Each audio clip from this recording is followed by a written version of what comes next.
ప్రశ్నిస్తూ ఉంటే ఇవాళ కలబొల్లి మాటలతో ఇవాళ మళ్ళీ మీ ఛానల్లో మీ పత్రికల్లో మళ్ళీ తప్పుడు ప్రచారాన్ని మళ్ళీ ప్రజలను నమ్మించాలని మళ్ళీ ఈ చట్టం గురించి గొప్పలు చెప్పుకునే కార్యక్రమాన్ని మీరు బయటపెట్టారు. ఇవాళ ఏదైతే దశాబ్దాల తరబడి రైతుల తరపున ప్రజల తరపున మాట్లాడే లాయర్లు చెప్తుంటే కూడా, అడ్వకేట్ చెప్తుంటే కూడా మీరు లెక్క పెట్టకుండా ఇవన్నీ కూడా న్యాయశాస్త్ర పరిజ్ఞానం లేని అధికారులకి ఈ భూ యాజమాన్య హక్కులను నిర్ణయించే అధికారాన్ని మరి న్యాయశాస్త్ర పరిజ్ఞానం లేని రెవెన్యూ అధికారులకి ఎలా కట్టబెడతారు? ఇది బాధ్యతారాజ్యం కదని చెప్పి అడుగుతున్నా కూడా ఎవరో కూడా సమాధానం చెప్పే పరిస్థితులు లేరు. కాబట్టి ఇవన్నీ కూడా ఈ టైటిల్ రిజిస్టర్లో మీరు అడ్డగోలుగా ఈ భూ కబ్జాదారులందరినీ అడ్డం పెట్టుకొని ఈ కార్యక్రమాలన్నీ పెట్టి ఇవన్నీ కూడా దోచుకునే కార్యక్రమంలో భాగంగా ఇవన్నీ చేస్తూ ఉన్నారు. కాబట్టి ఇమ్మీడియట్గా దీని మీద స్పష్టంగా ముఖ్యమంత్రి ప్రకటన చేయాలి. ముఖ్యమంత్రి దీని మీద సమాధానం చెప్పాలని కూడా రైతాంగం ప్రశ్నిస్తూ ఉన్నారు.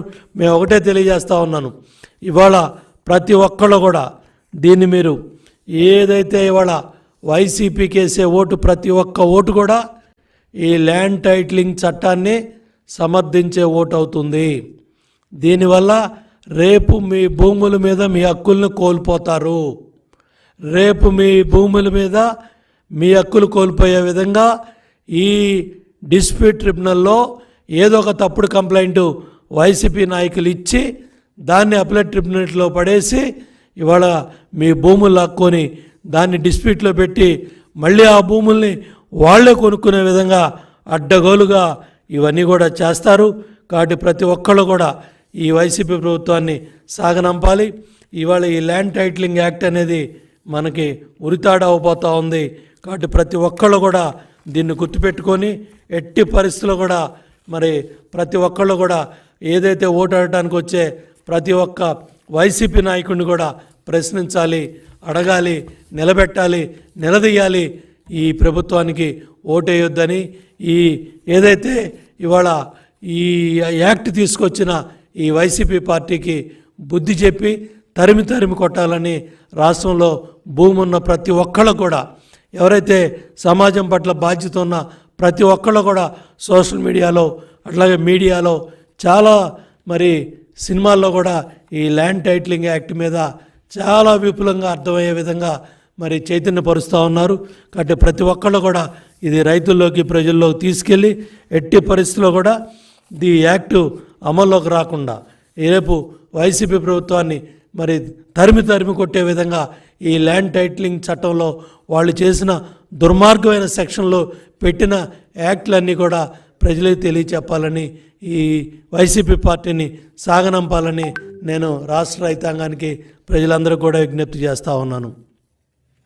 అదేవిధంగా ఏప్రిల్ నెలలో చీఫ్ సెక్రటరీ తీసుకున్న తొందరపాటు నిర్ణయం వల్ల దగ్గర అమాయకులైన ఇవాళ ఎవరైతే సచివాలయాలకి మన్ను టెండర్లో వచ్చి దగ్గర ఆ మన్ను టెండర్లో ఏప్రిల్ 1, 2, 3 ఆ 5-6 రోజుల్లో సుమారు 33 మంది వృద్ధులు, పెద్దవాళ్ళు ఎండవేడికి ఈ ఎండ దెబ్బకి మండు టెండర్లో ఈ పెన్షన్ తీసుకునే టైంలో మరణాలు సంభవించాయి.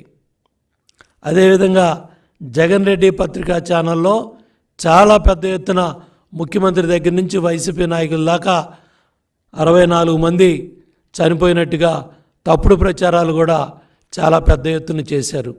దాని మీద కూడా వాళ్ళ మీద కూడా ఇంతవరకు ఎటువంటి చర్యలు తీసుకోలేదు. అదేవిధంగా ఇప్పుడు ఏప్రిల్ నెల పూర్తి కాబోతూ ఉంది. మే 1వ తారీఖు కల్లా ఇంటింటికి పెన్షన్ ఇవ్వాలనేదే తెలుగుదేశం ఎన్డీఏ కూటమి డిమాండ్ చేస్తూ ఉంది. ప్రతి ఇంటికి తెల్లవారుజామున ఏదైతే 6 గంటలకల్లా మే 1 ఇంటికి వెళ్ళి పెన్షన్ ఇవ్వాలనేదే తెలుగుదేశం పార్టీ డిమాండ్ చేస్తూ ఉంది, ఎన్డీఏ కూటమి డిమాండ్ చేస్తూ ఉంది. చాలా స్పష్టంగా గత 15 రోజులుగా ఇదే వేదిక మీద నుంచి మా పార్టీ నాయకులు కావచ్చు, ఎన్డీఏ కూటమి నాయకులు కావచ్చు, ప్రతిపక్షానికి సంబంధించిన ప్రతి రాజకీయ పార్టీ కూడా ప్రభుత్వాన్ని డిమాండ్ చేస్తూ ఉంది, చీఫ్ సెక్రటరీని డిమాండ్ చేస్తూ ఉంది. ఎలక్షన్ కమిషన్ కూడా మరి CEO కూడా చాలామంది వెళ్ళి విజ్ఞాపనలు కూడా మేము కూడా తెలియజేశాం. ఇప్పుడు కూడా చీఫ్ సెక్రటరీ నోరు తెరవట్లేదు. SERP CEO Muralidhar Reddy CBI ED కేసుల్లో, జగన్మోహన్ రెడ్డి కేసుల్లో సహనిందితుడిగా ఉన్న వ్యక్తి. ఈ వ్యక్తి వాళ్ళ సెర్ఫ్ CEOగా ఉన్నాడు. ఈ మురళీధర్ రెడ్డి తీసుకున్న తప్పుడు నిర్ణయం వల్ల